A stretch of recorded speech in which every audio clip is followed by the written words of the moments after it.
Welcome back, everybody. This is another episode of The Mic is Hot Now, and I think I have an idea of what I want to talk about today. So, if you remember from some of the previous episodes, I've mentioned a few things that have been weighing on my mind, things that, I hadn't decided on, things that were still in progress, hadn't reached a conclusion. But now I think we have resolved it, and I now have a better sense of the coming days. So let's just talk about the two things that have been weighing on my mind these past few weeks, past few months, and now have finally reached at least somewhat of a conclusion. So the first thing that has happened, let's talk about the job. I think I talked about earlier, I was going through the process of still deciding which job I want to go with. The main two candidates that I had for a while now are Appian and Hive. Appian being in Northern Virginia near the DC area. Software company, they do low code applications. All this terminology might be flying over your head, but just for posterity's sake, I'll just explain properly the stuff that I was considering. And the other company is Hive, and they do a lot of different AI models that serve different customers. Things with image recognition, recognizing things in images, with classification in different text. A lot of interesting stuff. And they're in Seattle, or they're actually in the Bay Area and Seattle, but Seattle, which will be interesting in that regard. So. How does this work? What am I going to be doing? What have I decided? Well, I can talk a little bit about the things that came through in between before finally coming to this final decision. For a while here, I was also in the interview loop, interviewing at a couple other companies. Um, there's one that was Palantir, and I was hoping that one would go well, but it really didn't go well. There was another one that was Roblox.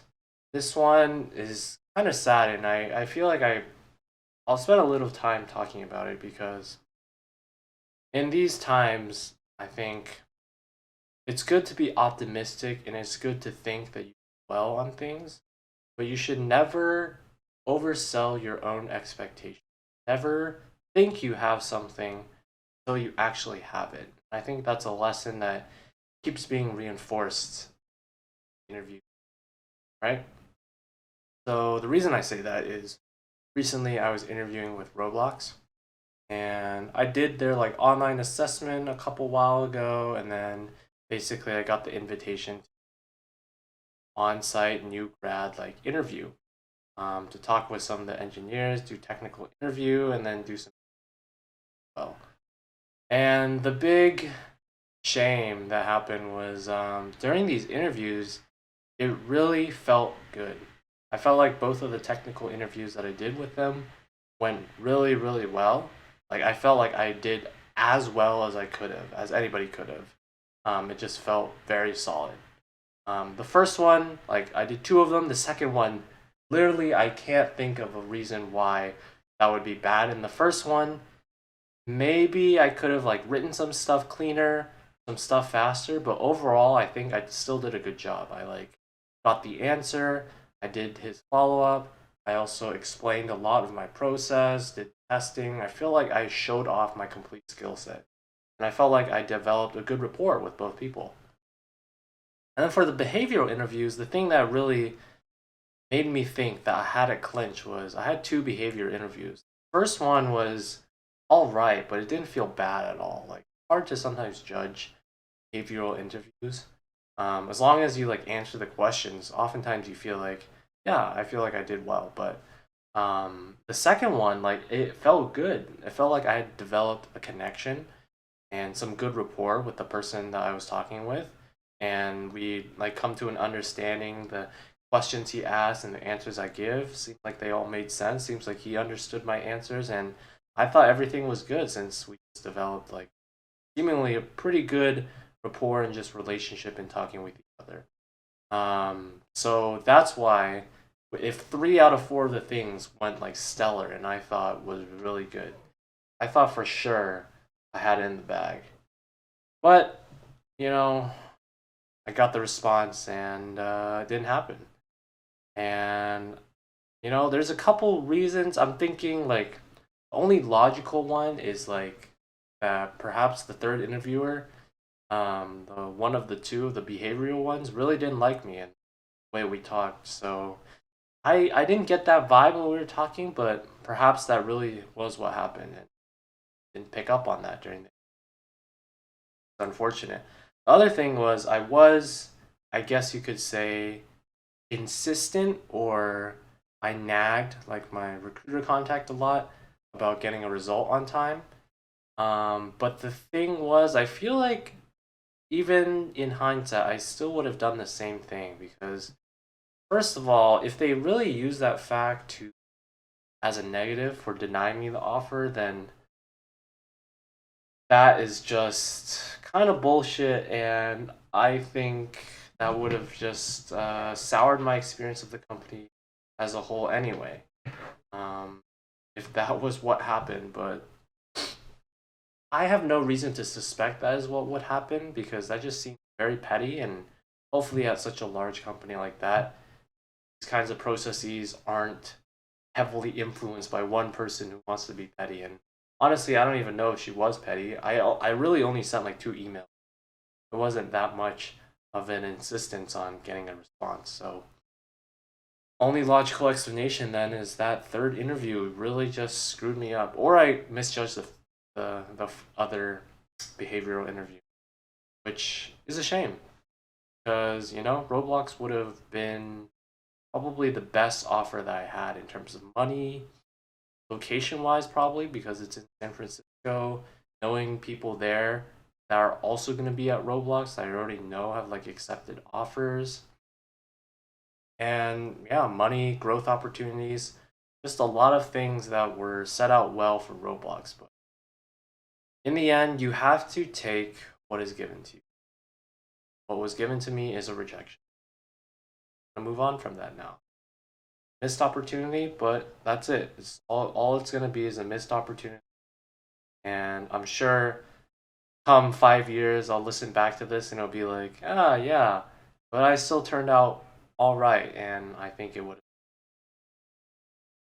So yeah, that is that taken care of.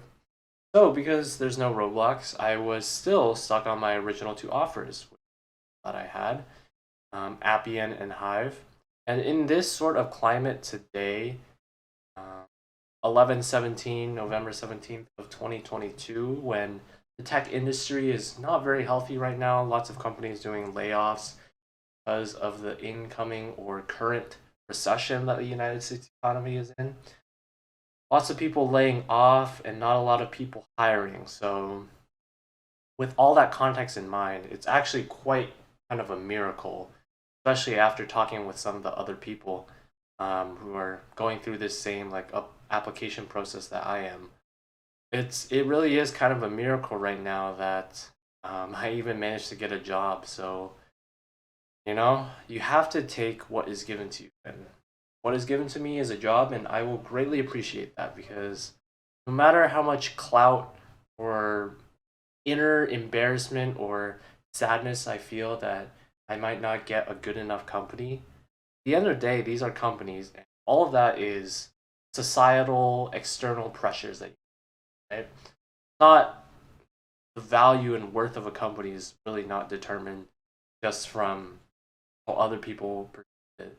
So, and the value that you gain from that is really just clout, how you think you'll be perceived by your other fellow peers, friends, coworkers, right? And I think part of me trying to be a more healthy person as I grow up is recognizing this and being like that kind of thing should not be so important for me. I should be able to move on, ignore it, and more consider how will this step affect me, my own career, and what I want to do.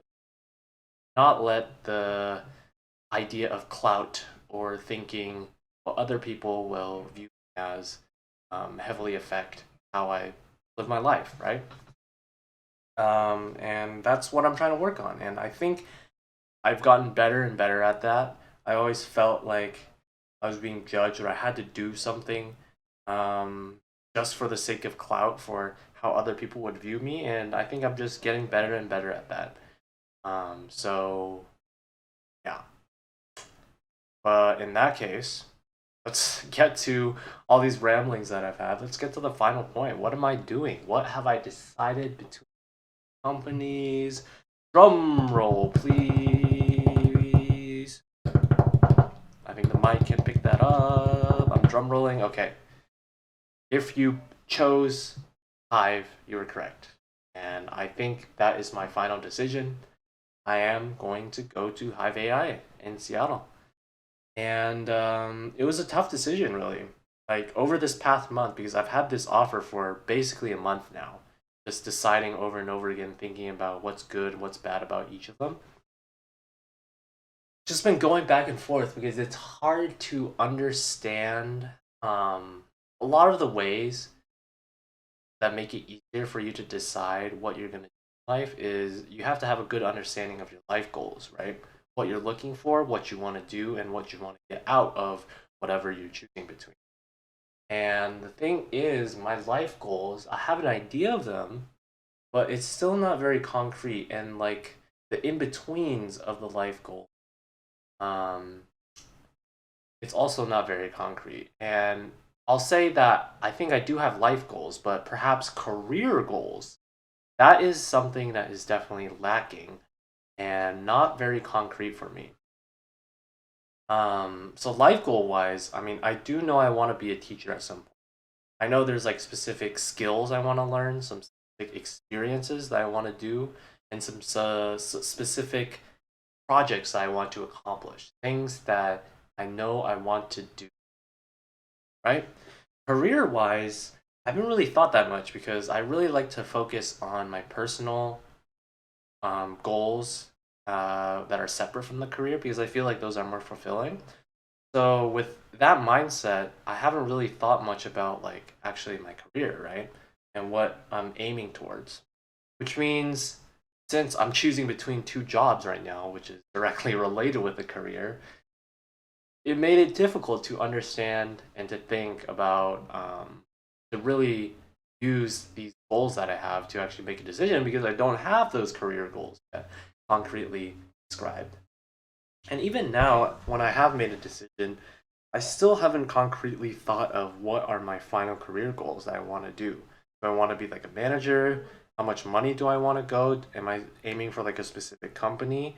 Are there specific projects that I want to be able to get over the line in my software engineering career? A lot of questions. Do I even want to do software engineering for this long? I do know that I want to eventually switch to be like a high school teacher at some point, but maybe even in the in between, there's some other things that I want to explore, right? I really enjoy casting. Could I get more into like broadcasting, being like a talent member at some point? Probably very difficult, but something I could try and look to pursue at some point. Just a lot of questions that I don't think I've fully fleshed out, which made the decision process especially hard. So, what was my decision process looking like? What was I thinking about when, over this past month, I was juggling back and forth between Hive and Appian? Well, I think the main pros and cons that I thought about both places. For Appian, I think the main pro that I thought about was basically, um, I think the main pro that I was thinking about is, first of all, I really enjoyed the culture of Appian. And this was something that I felt going through the interview process. The people that I all talked to were very nice people, very amiable people that I enjoyed talking with. And during the on-site, it was just a great experience just talking with people that worked there. And I felt like it was a very welcoming and good company to really spend a while of your time working towards that. Really, like, it felt like a good company that I want to spend perhaps my later years of software engineering when I have developed more of a balance and I value work life balance and I value having stronger relationships with the coworkers and just being able to balance all of these things I've said are just variations of work life balance, right? But also just having a good culture where you aren't seems like the company is not going to be doing layoffs anytime soon. Like they don't expect employees to overwork themselves, and it seems like a healthy environment for people to not necessarily grow very quickly, but to grow slowly and to keep the skills that they have sharp, but not necessarily grow slowly and just be at a stable place, right? That was one pro that I felt about Appian just from going through the interview process. And this was reinforced this past week, in fact, 2 days ago, when I actually went and Appian invited me to an Explore HQ day. Basically, this was a day for offerees, any people that were considering taking an Appian internship or full time offer. They were invited to come and explore the Appian headquarters and basically get a sense of what it feels like to work at Appian and like culture there, the people there, the environment there, and just get a better sense of what the company is like, right? And from going through that HQ day, it basically just reaffirms some of the earlier suspicions. Suspicions is a negative word. The earlier feelings and impressions that I had of Appian, which were all positive, right? So that was a big plus for Appian. And some of the benefits as well for Appian were a plus in that regard as well, because it felt like they really cared about their employees and the benefits. A lot of them were geared towards making sure employees were living a healthy life and feeling satisfied. They, some of them, like unlimited PTO, like guidance with basically helping employees like get the most out of their career. There were a lot of workshop stuff, a lot of mental health stuff, physical wellness stuff, a lot of things that I don't think I would use, but PTO I would definitely use, right? A lot of things that I think are great for making sure employees are actually happy and satisfied with their job, but also with their life. Now, what is the main con of Appian? I guess one thing is perhaps because it's a more stable company, there is less room to grow and take ownership of things. But this felt like a weak con to me, right? Because I feel like if you are very motivated to try and grow your own skill set and learn a lot, I feel like you could do that at any place. And certainly, Appian is not a place where that's impossible. It's like doing very dumb, low, not interesting stuff where you'll really have to try hard to grow. I think even just putting in a little effort, you'll be able to grow a lot. So that felt like a very weak con to me. So the main con that dissuaded me from Appian really was just, I guess you could say, the shallow factor of PC, which I talked about in a previous video, but just the amount of money I was going to. And it seems so shallow when you take a step back and describe it, right? Because me, as a new grad, I am saying that $115,000 of base salary with a 20,000 sign-on bonus and around $3,000 of stock every year, which takes 1 year to vest. I am saying that that is not enough. And that is just such an absurd statement if you actually take a step back, take off your computer science, your software engineering, your tech background, backpacks, goggles, whatever is influencing your perspective on the numbers, right? If you take a step back and you think about just the normal United States citizen, not even citizen, person working in the country that is not working in tech, even people working in tech, I think you have to take a step back. Having a new grad who's already making over six figures, that is a privilege. That is a privilege. There's no other way to put it. And I often get swept up because I am among very smart peers and they're all aiming extraordinarily high, right? They're aiming for jobs and positions coming straight out of college where they pay enormous amounts of money. Stuff that really makes you like the top 1% people in tech, right? And that kind of mindset, the people around me who all believe this as well, who think this, because and they should think it because they are among the 1% of talent, right? They're thinking about this. It influences your own belief, think of that are presented to you. That's what happened to me, right? I'm thinking about these and I'm like, this is not enough. Well, I didn't think this is not enough, right? But what I did think was like, this is less than the other one. And I got caught in the minutia of it instead of really taking a step back and appreciating how much money this still really is. I'm like saying, oh, I'm going to make less money than this place. It's still a lot of money. At the same time, I don't want to bang on this, oh, it's a privilege you shouldn't like complain from at all, right? Because as a graduate of CMU, I don't like to toot my own horn, right? I like to stay humble and understand the privileges that I have, the position that I'm in. But to do that, you also have to accept facts that CMU is a very good place for computer science. A lot of the people here are very smart, and with me around all these smart people, I have to at least think by association that I am in more upper echelon tech industry. Right? Don't want to brag or anything, but I think that's just a fact that I have to take. Which means if that's true, then I have to think like a person who belongs in this more upper echelon of the tech industry and consider salaries and compensation and benefits in that regard as well. I shouldn't settle for less just to try and be humble.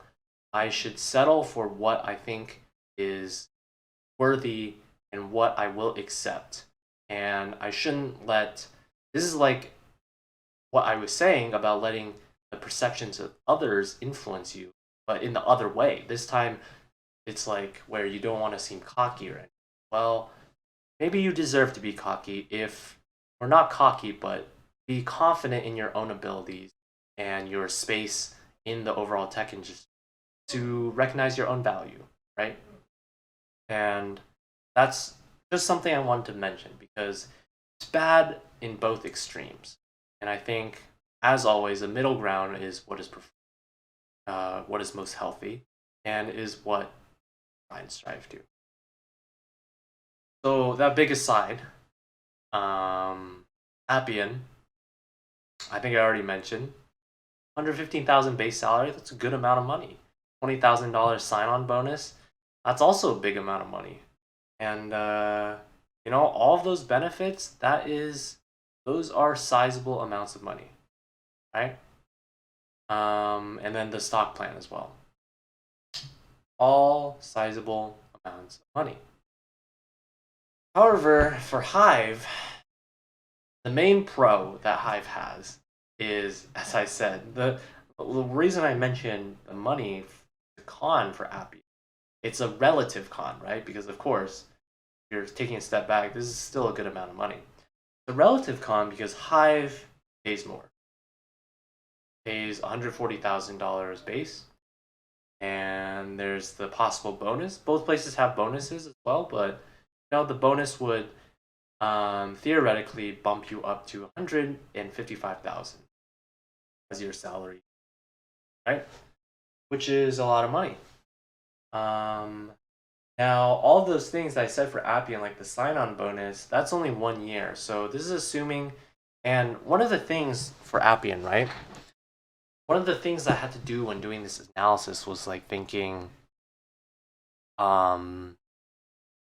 when considering the amount of money I was making, I was considering both short term and long term.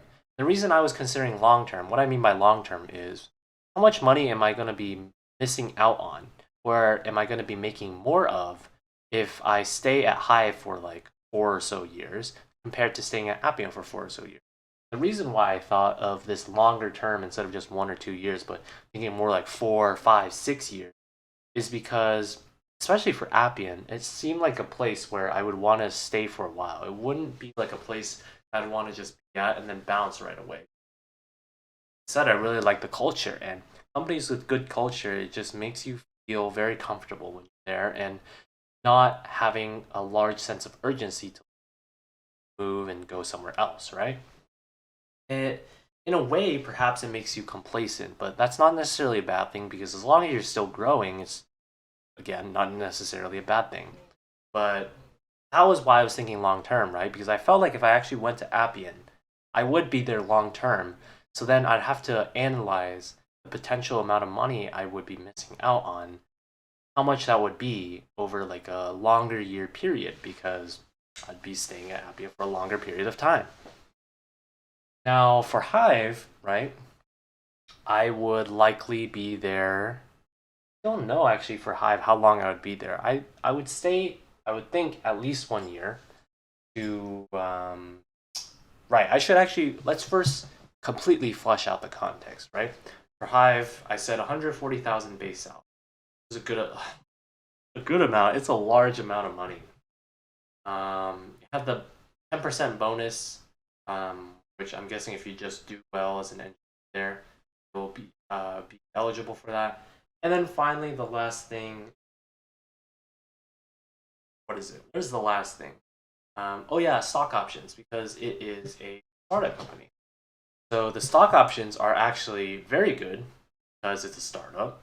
So that's what they use to try and entice you to come. Thing is, you also have to consider because it's a startup, this is all paper money.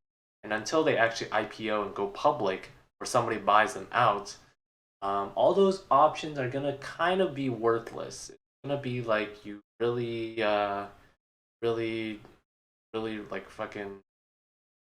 It's paper money. It's monopoly money. It's actually nothing to do with how much actual money, right? And since they're options, you actually have to pay money to first buy the rights, and then it's like an investment. It really is an investment, just like a discounted investment. Right? That might pay out big in the future, but only if they go public. So, with all that context, right? How much more money was I making in Hive? Well, as long as I go past 1 year, because then I wouldn't have the sign on bonus at Appian, right? The amount of money I'd be making would be 20% more, like over 25% more money compared to Appian. And that is a sizable amount, I think, if you just talk to anyone. Like 25% more money just sounds like a large amount of money. And if you put that in actual dollar amounts, it was around $20,000 to $25,000 extra that I'd be making in Hive compared to Appian. And this is of course assuming that everything works out where I'm not being put on PIP, I'm not fired, things. So these benefits, these extra money that I'd be getting, just increases not exponentially, but it just the gap widens year after year if you stay. Now I don't know how long I'm gonna want to stay there because as we'll get to as like a second thing, there have been other updates on the things that have been on my mind these past few weeks, and that other update would perhaps make me want to not stay at Hive for extremely long time and perhaps start looking for opportunities elsewhere to actually not have to stay in Seattle, like find a remote option and have more flexibility in being where I want to be in my career physically, not having to be returned to office. Because that was one thing. Both of them were required to be in person, but I felt like with Appian there was more flexibility as long as once you like got promoted and you had more tenure at the company that they would at least allow you to be remote.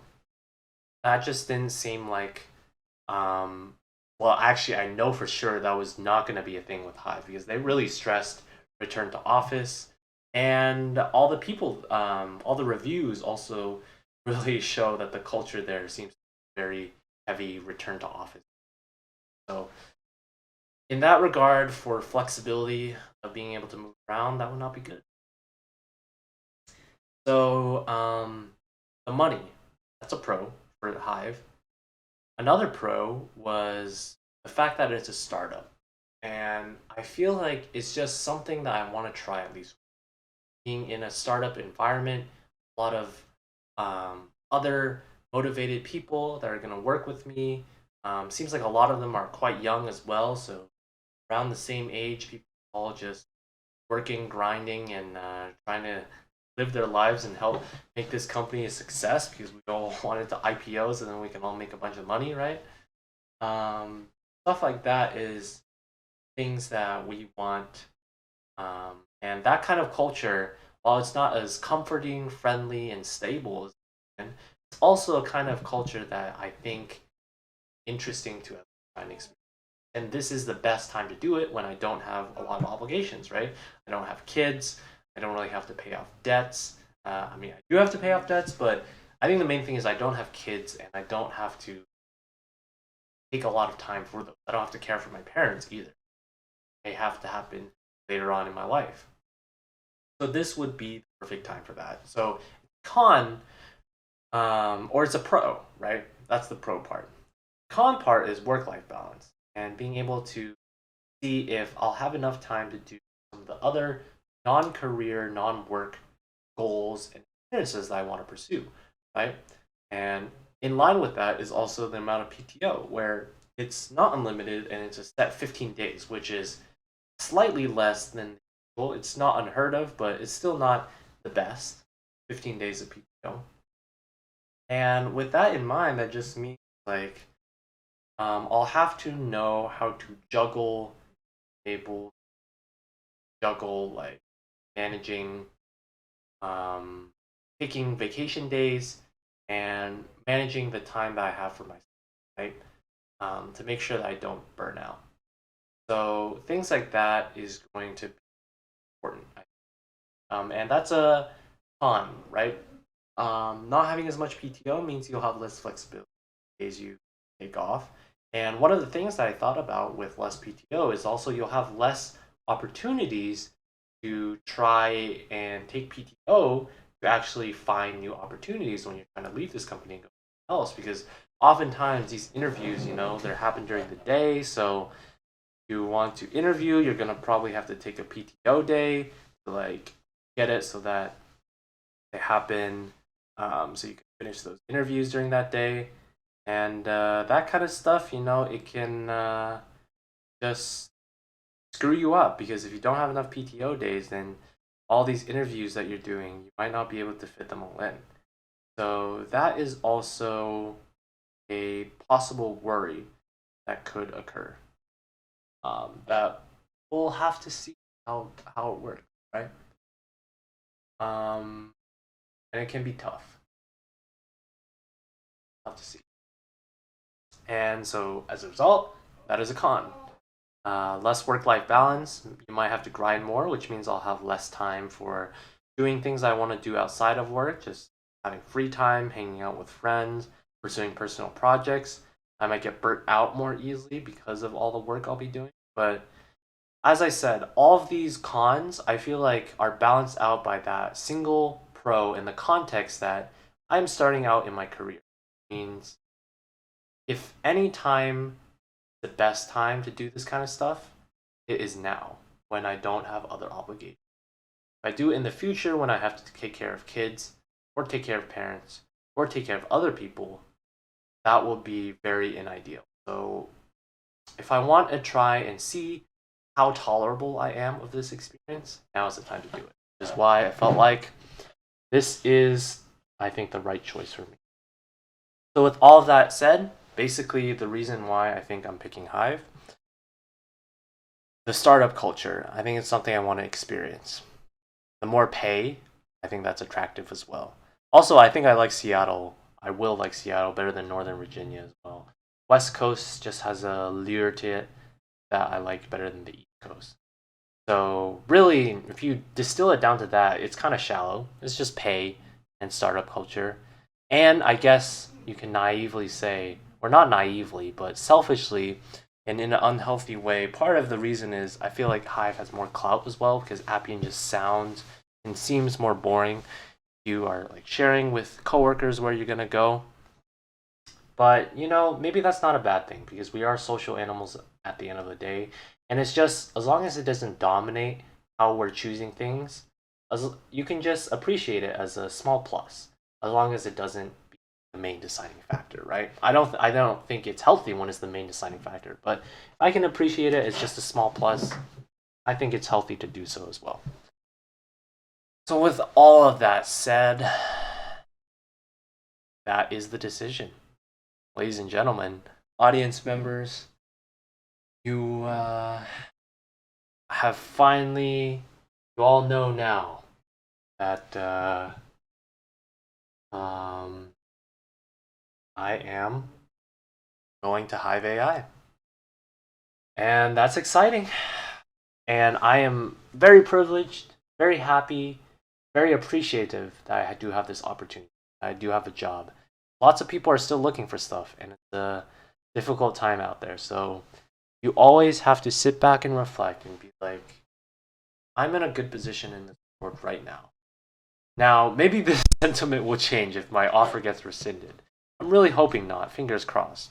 But right now, in my current situation, as of November 17th, 2022, I think I am in a good position. I really appreciate it.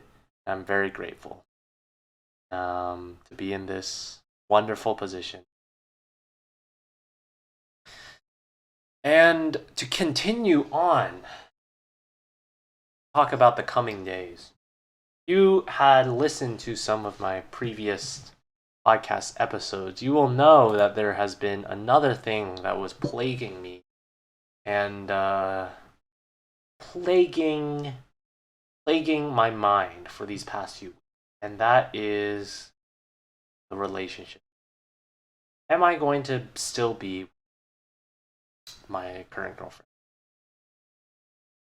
And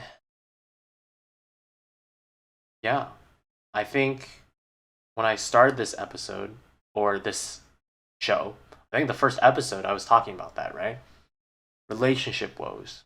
And how that day, I think it was around exactly 2 weeks ago, 2 weeks ago, and give or take 1 or 2 days, basically, she had expressed that it was very likely we were going to break up after graduation because she just felt like long distance was not going to work. Ladies and gentlemen, I am happy to say that as of now, we are still planning to continue it long. And that makes me very happy. So I'll give you a bit of the context, the backstory on how we both finally arrived to this decision. So, as I said before, originally she was thinking, and apparently she was coming into this semester as well, thinking that post graduation, it was time for us to probably break up. And some of the reasons she gave was she felt like the relationship was at a place where it was good, but it wasn't great yet. It wasn't at a place that she wanted to settle at, and she felt like it should still keep improving. The fear that she had was that if we went long distance, the fear was that this improvement would not happen. And in fact, the relationship may regress to levels that we'd seen in previous years were also long. And during those times, it really wasn't a great experience for her. Didn't feel very happy with how I treated her and like the tension level and just how the relationship worked. And she really wanted to avoid that and didn't want that same thing to happen again. She had fears that this same thing would happen again because of my previous experiences because of the previous experiences in the relationship of these past few years. And this was news to me because she had described that even in junior year, which was a year ago, the past year of our relationship, it still wasn't amazing for her. Like, it was better than sophomore year, where she thought it was like the lowest point of our relationship and she really wanted to break up. Um, she thought it was better and it was slowly getting better and better, and I was improving in the relationship and just overall how it worked. But she still felt like it wasn't at the level that she wanted it to be, right?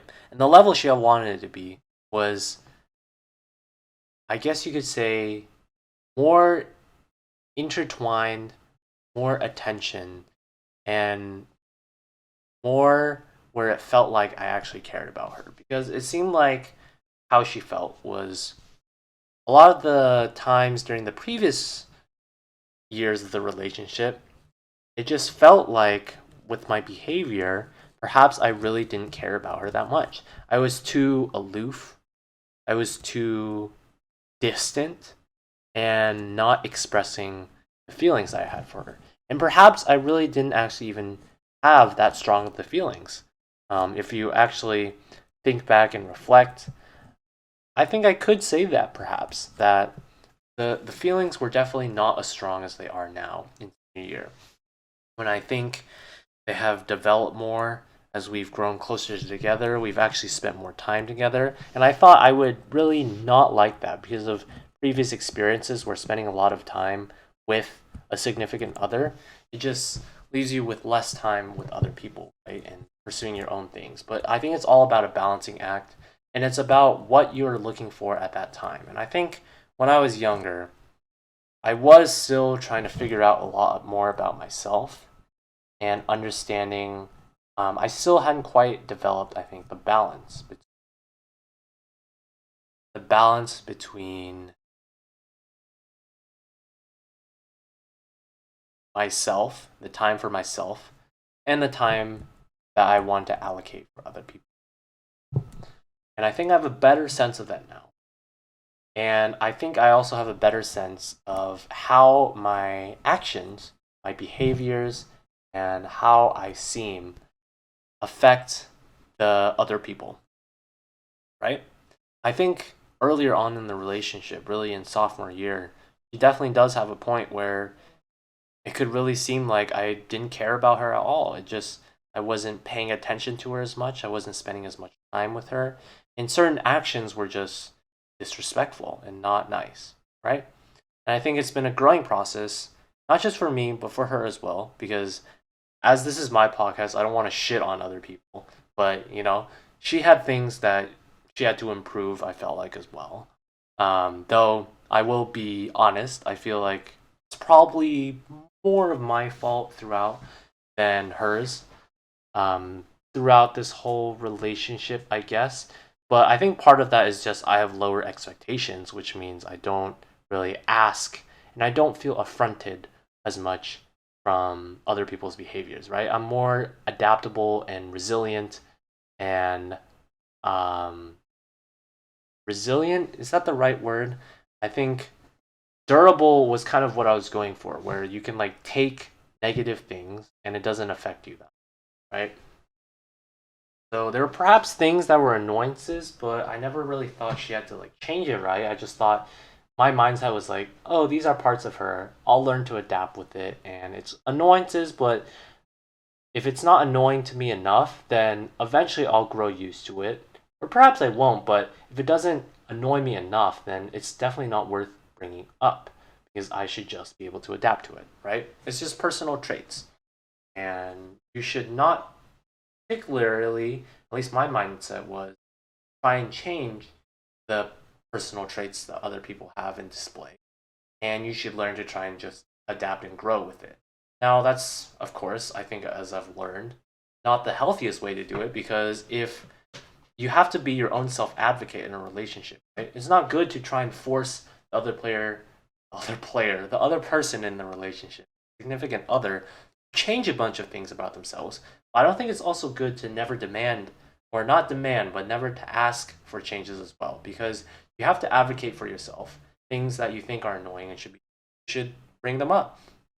And otherwise, if the other person is someone who will bring these things up, or even if they don't bring these things up, at least they think about things that should be changed, there's going to be an imbalance. And relationships is all about balancing the needs, the wants of both people, and arriving to a equilibrium point that both people are happy with, right?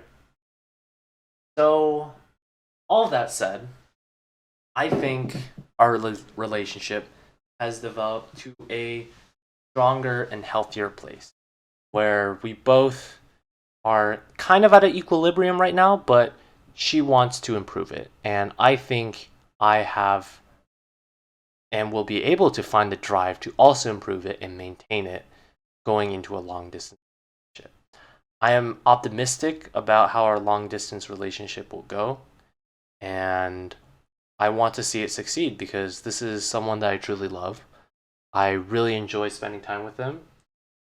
She has made my college experience just so much better if she wasn't there, and I want to, I think, spend the rest of my life with her. But we'll have to see if that happens, as this podcast will tell all. You'll see in the future episodes if that actually happened. Perhaps, very sadly, crossing my fingers, this doesn't happen, but perhaps everything just goes wrong when we do long distance, but I am hoping not. So, to put a bow on it, what were we talking about? We were talking about previous things that have been plaguing me or on my mind for these past few weeks. One of them was the job thing. The second one was the relationship. And the relationship thing was something that if you are listening to the show from the start up to now, you probably know about because I've done a whole episode on it and perhaps mentioned it in a couple of the other episodes as well. Finally, we've concluded one particular chapter of this podcast, resolving the job issue for my new grad career, what I will be going into come completion of my college experience, and also resolving, at least in the coming days, how my relationship with Michelle will go. And we're going to try and do it long distance, where she's in New York. I'll most likely be in Seattle. It'll be tough, but I think we can do it. And perhaps I think we can kick it to a better level as well. Must, because that is what she wants. And I think we can get to that better level. Get to a very healthy state. And then sometime in the future, our careers change, we go to different places, get different jobs, start doing different things in our life. I'm hoping she's a constant and we will come together to live in the same city, same place eventually. And as I said, I do wish and want to be with this woman for the rest of my life. So the goal would be eventually marry, right? Have children, get babies. Perhaps one of these babies is listening to this podcast right now. Hello. I haven't forgotten about you. I love you as well. And from there, we'll see how it goes. From there, we'll see how it goes. So, this has been episode 6 of The Mic is Hot. I actually have an idea of what I still want to talk about for episode 7. I actually have a nice title I already think I want to talk about for episode 7. So look forward to that one. Perhaps I'll record it either, maybe not today, probably not today, but maybe this weekend. Sorry if you are you are not an active listener because I'm not promoting this to anybody, right? But perhaps you noticed on the timestamps that this episode was a little bit after the previous one of around 6 days. I should try and make it a little bit more consistent so the day differences aren't like 6 days, and it's more like 2 or 3 days, 4 days, maybe 5 days at most, as I want to do this more than just once a week. But yeah, this week got busy. Some things happened. As I said, lots of important decisions were being considered and finally made as well. So I'm glad to tie a knot on lots of those things.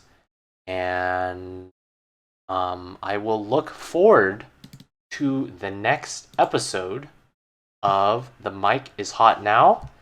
It will be episode 7, and all you listeners, lovely listeners, I will see you then.